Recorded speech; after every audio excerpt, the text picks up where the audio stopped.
I'll never forget the day I got my first real raise. I was 27, working at a financial consultancy, and I'd been grinding for 18 months straight, 60-hour weeks, weekends in the office. I was tired, burnt out, but I told myself it would be worth it. Then my manager called me in and said the words I'd been waiting for. "We're bumping you to 72,000. Congratulations." I walked out of that office feeling like I'd won the lottery. Seriously, $72,000 a year. That was almost $20,000 more than I was making. I remember doing the math in my head. That's like $1,600 extra per month after taxes. I'm rich. I'm finally going to feel rich. So you know what I did? I went out and leased a car. Not just any car, a BMW 3 Series. Loaded, because I'd been driving a beat-up Honda Civic for 6 years and I thought, I deserve this. I earned this. For the first week, every time I got in that car, I smiled. I'm talking full grin, windows down, feeling like I'd made it. Week 2, I still felt pretty good.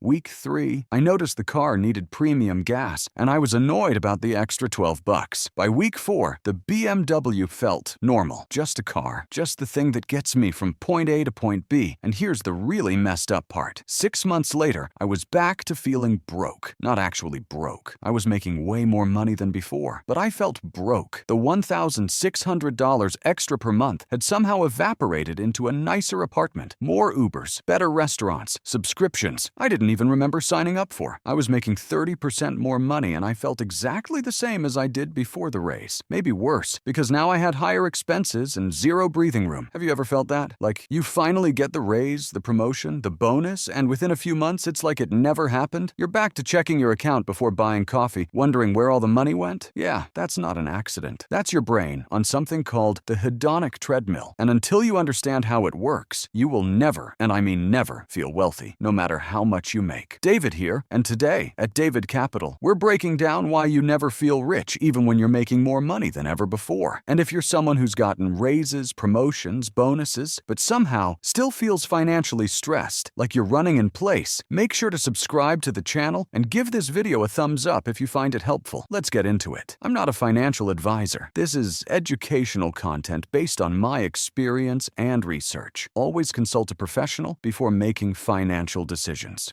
Here's the lie we've all been sold. The lie I believed until it nearly broke me financially. More money equals more happiness. If I just made $10,000 more, $20,000 more, I'd finally feel secure. I'd finally feel rich. But that's not true. That's not how this works at all. Because here's what actually happens. You get the raise. You feel amazing for about 3 weeks. Then your brain recalibrates. The new income becomes your baseline, your normal. And suddenly, you need more to feel that same hit of excitement. It's not your fault. It's not a character flaw. It's biology. It's evolution. It's your brain doing exactly what it was designed to do. See, your brain doesn't care about absolute wealth. It cares about relative improvement. It cares about the delta, the change. And once the change becomes normal, the dopamine stops flowing. This is called hedonic adaptation. And it's why lottery winners return to their baseline happiness within a year. It's why people making $200,000 feel just as stressed as people making $60,000. It's why that BMW, that new apartment, that designer watch, all of it feels normal within weeks. And here's the really insidious part. We know this happens with material things, but most people don't realize it's happening to their income. You get a $15,000 raise, and within 6 months, you've increased your spending by $15,000. You're not wealthier. You're just running faster on the same treadmill, and until you hack this system, you'll stay on that treadmill forever. Okay, let's get into what's actually happening in your brain, because once you understand the mechanism, you can exploit it. Hedonic adaptation is your brain's tendency to return to a baseline level of happiness, regardless of positive or negative changes in your life. Psychologists also call it the hedonic treadmill, because you're constantly running toward the next thing, but never actually arriving. Here's how it works. You buy something new, let's say a new phone. The first day, you're thrilled. You're showing it to everyone, taking photos of it, setting it up perfectly. Week 1, you're still loving it. Week 2, it's fine. Week 3, it's just your phone. the thing you check 147 times a day without thinking about it. The novelty wears off. The dopamine spike flattens. Your brain adapts. Now, this is actually a good thing from an evolutionary standpoint. If our ancestors got permanently satisfied every time they found food or shelter, they'd stop looking for more. They'd die. So our brains evolved to constantly recalibrate, to keep us hungry, to keep us moving. But in modern life, with modern income levels and modern consumption, this biological feature becomes a bug because you can't buy your way off the treadmill. You can only run faster. Let me give you some actual data, because this is where it gets shocking. A study from Princeton found that emotional well-being rises with income up to about $75,000 per year. After that, the correlation basically disappears. People making $250,000 aren't measurably happier than people making $80,000. Another study tracked people who got significant salary increases, like 30% or more. Within 1 year, their reported life satisfaction had returned to baseline. 1 year, they'd completely adapted, and here's the kicker. Their expenses had increased to match the new income, so they weren't saving more. They weren't building wealth. They were just spending more and feeling the same. Does this sound familiar? Have you lived this? Let me show you exactly how this plays out. Let's talk about someone I'll call Marcus. Marcus is 32, works in tech sales, was making $65,000. He crushed his quota, got promoted, and his salary jumped to $85,000. $20,000 raise. Massive, right? Here's what Marcus did, and here's what most people do. His rent was $1,200 for a decent one-bedroom, but now he's making more, so he moved to a nicer place for $1,600. That's an extra $400 a month, or $4,800 a year. He was driving a paid-off car, but the promotion meant client meetings, and he needed to look the part. So he leased a car for $450 a month. That's $5,400 a year. He upgraded his wardrobe, better suits, nicer shoes. Spread that out, maybe $1,500 a year. He started going out more, better restaurants, more socializing and dining with coworkers. Instead of $200 a month on social stuff, now it's $450. That's an extra $3,000 a year. He got a gym membership at a nicer gym. An extra $50 a month, $600 a year. Let's add it up. Rent increase, $4,800. Car lease, $5,400. Wardrobe, $1,500. Social/dining, $3,000. Gym, $600. Total annual increase, $15,300. His raise after taxes was about $14,000. So Marcus got a $20,000 raise, and somehow he's now more financially stressed than before because his expenses went up faster than his income. And here's what he said to me, and I'll never forget this, because I said the exact same thing to myself. I thought making more money would make life easier, but I feel more broke now than when I was making 65. That's the treadmill. That's hedonic adaptation in action. I see this over and over. People get raises and their lives don't improve. They just get more expensive. Think about your own life. Have you gotten a raise in the last few years? Where did that money go? Are you wealthier now, or are you just spending more? Be honest with yourself. Let me tell you about 2 more people, because I want you to see the pattern, and I want you to see yourself in at least one of these stories. Sarah, 29, marketing manager. Sarah went from $58,000 to $78,000 in 2 years through 2 job switches. $20,000 increase. She was so excited. Within a year, here's what changed. Moved from a roommate situation to her own 1-bedroom, plus $600 per month. Started using Instacart and meal kits instead of grocery shopping, plus $200 per month. Upgraded her phone plan. Added more streaming services, plus $40 per month. Started doing boutique fitness classes instead of running outside, plus $150 per month. Bought a new wardrobe because I'm a manager now, plus $100 per month amortized. That's over $1,000 a month in new recurring expenses. And none of it felt extravagant. None of it felt wrong. It all felt like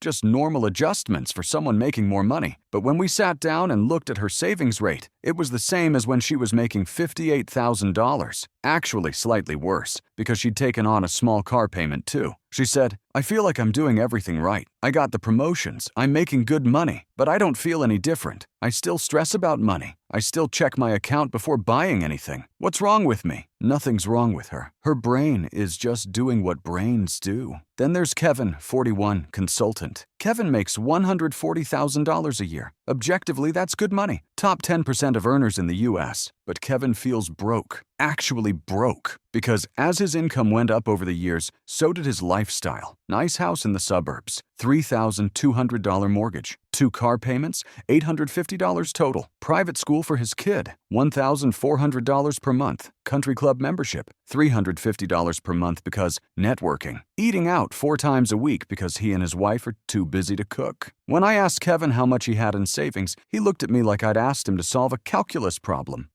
Maybe $8,000, $8,000 on a $140,000 salary. He's making nearly 6 figures, and one bad month could wreck him. And here's what he said. "I thought when I got to this income level, money wouldn't be a problem anymore. But it's a bigger problem now than when I was making 70. Do you see the pattern? Marcus, Sarah, Kevin, different ages, different incomes, same trap. The hedonic treadmill doesn't care how much you make. It just keeps spinning. Where are you in this pattern right now? Okay, so here's the big question. If our brains are wired to adapt, if we're always going to recalibrate to whatever we have, how do we escape this? You can't fight biology, but you can redirect it. Here's the hack, and it's going to sound almost too simple, but I promise it works. You have to make saving feel better than spending. Right now, spending gives you an immediate dopamine hit. You buy the thing, you feel good. Saving feels like deprivation, like saying no, like sacrifice, but you can flip that script. You can rewire your brain to get the same dopamine hit, maybe even a bigger one, from watching your net worth grow instead of from buying stuff. Here's how. Step 1. Make your net worth visible. Right now, most people have no idea what their net worth is. They know their salary, they know their rent, but their actual wealth? Invisible. So, make it visible. Set up a simple spreadsheet or use an app like Mint or Personal Capital. Track your assets minus your liabilities every single month. Watch the number go up. Why does this work? Because your brain loves seeing progress. It loves watching numbers increase. That's the same mechanism that makes video games addictive. You watch your character level up, and your brain releases dopamine when you can see your net worth growing. Even by a few $100s a month, it starts to feel like winning. It starts to feel like progress. Step 2.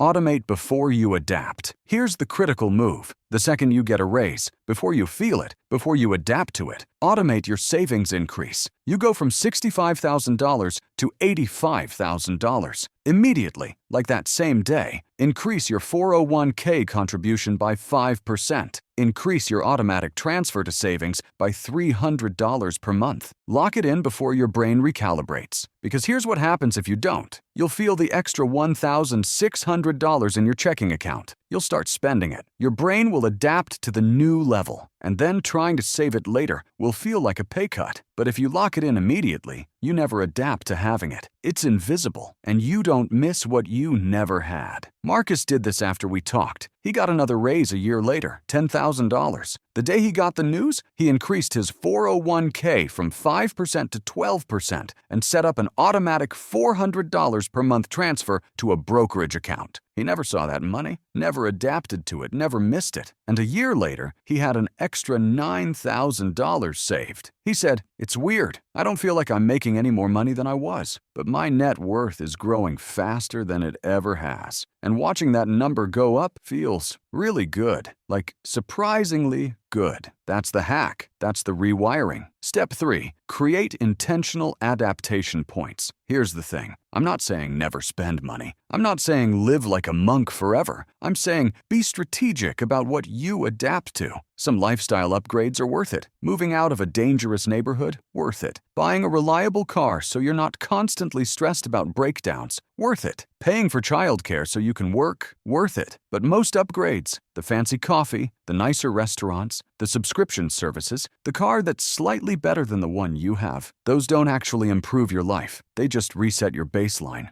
So here's what you do. When you get a raise, pick one intentional upgrade, one thing that will genuinely improve your quality of life. Then save or invest the rest. Sarah did this. After we talked, she got another job switch with a $12,000 bump. She picked one upgrade. She kept her own apartment instead of going back to roommates because privacy genuinely mattered to her mental health. Everything else? Automated to savings. She's still meal prepping, still running outside instead of boutique classes, still driving the same car, but she's saving an extra $700 a month now. And she said something that stuck with me. I used to feel guilty every time I didn't buy something, like I was depriving myself. Now I feel excited when I don't buy it, because I know that money's going toward my net worth. It's like I flipped the script in my head. That's it. That's the game. You flip the script. Here's why this hack works when everything else fails. You're not fighting your brain's tendency to adapt. You're redirecting it. Your brain wants to see progress. It wants to feel like you're moving forward, like you're winning. Right now, it gets that feeling from consumption, new car, new phone, new whatever. But your brain doesn't actually care what the progress is. It just wants to see the number go up. So instead of watching your lifestyle inflate, you watch your net worth inflate. Instead of dopamine from spending, you get dopamine from saving. Same neurological pathway, different outcome. And here's where it gets really powerful. Hedonic adaptation works in both directions. Just like you adapt to upgrades, you also adapt to downgrades. If you cut an expense, it feels painful for about 3 weeks. Then it feels normal. Then you forget you ever had it. I canceled my $200 per month car lease and went back to my old paid-off Honda. For 2 weeks, I felt embarrassed. I felt like I'd failed. But by week 3, I didn't think about it anymore. It was just my car. And that $200 per month has been going into investments for 3 years now. That's over $7,000 invested, plus growth. The pain of cutting the expense lasted 2 weeks. The benefit has lasted 3 years, and counting. Your brain adapts to less just as easily as it adapts to more. You just have to push through the initial discomfort. Think about an expense you could cut right now. What would it feel like to redirect that money toward your net worth instead? Sit with that feeling for a second. Remember Marcus? The guy who got the $20,000 raise and somehow felt more broke? He's been doing this for 18 months now. Automating increases, tracking his net worth, picking intentional upgrades. His salary has gone up another $15,000 since we first talked. But his lifestyle? Basically the same. He moved to a slightly nicer apartment, but he's still driving the same leased car, still cooking most of his meals, still being intentional, and his net worth has gone from basically zero to over $40,000 in 18 months. He told me last month, I finally feel wealthy, not because of what I own, but because I can see the number growing. I can see the progress. And honestly, that feels better than the BMW ever did. Sarah's at $28,000 in investments now. Kevin, the $140,000 guy who had $8,000 saved, he's the toughest case because he's got a family and expenses are harder to cut. But he started tracking his net worth, started automating, cut the country club membership, which was painful for about a month, and then he realized he never actually went. He's up to $35,000 in savings now. Still has a long way to go, but he's moving in the right direction. And he said, for the first time in my adult life, I feel like I'm actually building something instead of just running in place. That's what happens when you get off the treadmill. Here's what I want you to understand, and this is the thing that changed everything for me. Wealth isn't about how much you make. It's not even about how much you have. It's about how much you keep and what you do with it. You can make $200,000 and feel poor if you spend $205,000. You can make $60,000 and feel wealthy if you live on $40,000 and invest the rest. The hedonic treadmill will always be there. Your brain will always want more. That's not a bug you can fix. That's a feature of being human. But you can choose what more means. For most people, more means more stuff. Bigger house, nicer car, fancier vacations. And those things feel good for a few weeks. Then they feel normal. Then you need even more. But if you redefine more as more net worth, more freedom, more optionality, suddenly the treadmill starts working for you instead of against you. Every month, you see your net worth increase. Your brain gets the dopamine hit. You feel like you're progressing, like you're winning. And you are winning because you're building actual wealth instead of just burning money on lifestyle inflation. True wealth isn't about the car you drive or the apartment you live in. True wealth is waking up and knowing you have options,